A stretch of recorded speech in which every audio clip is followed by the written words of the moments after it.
Hi, Nancy. I think you're doing some interesting things here.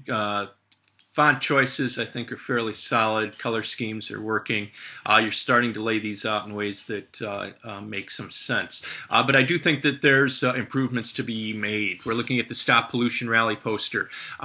What's happening here is that some of the information is not as direct as it could be. The most important thing on this poster should be Stop Pollution Rally, and that should be absolutely huge. These are called call to action posters, and you're trying to get people to do something, to come to this rally, and in communicating that idea as effectively as possible is really important. So Stop Pollution Rally, really huge, 3 lines maybe. Stop Pollution Rally, as big as you can get them.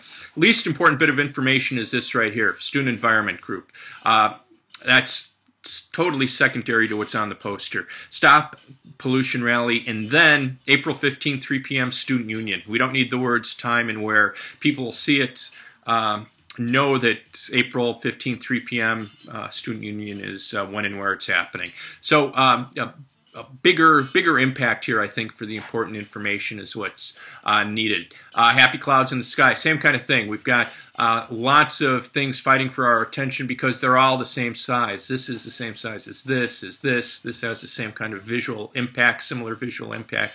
So picking a font that is interesting to children. This one here looks like capitalized Times Roman. So getting something fun, something happy, getting it in fun colors, and getting it, again, huge, happy clouds in the sky, nice and big.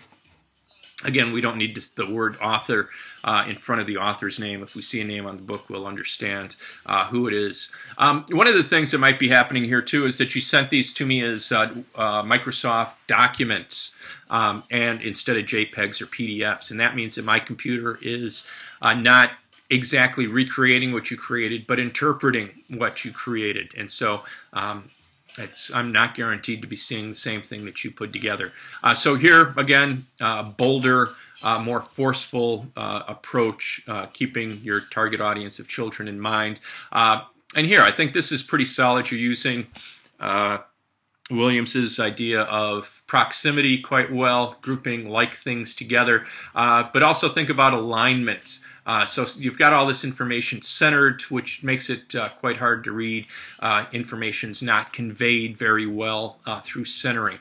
But justifying these groups either to the right or to the left would help us visually understand them, as would making John D. Smith, the attorney at law, slightly bigger than this other information. After Able Law Firm, it's the second most important thing on the page. Also, bringing together maybe this phone number, and this email address, rather than having these big spaces, would also help us visually associate that information. So I think you've got some terrific things going on here.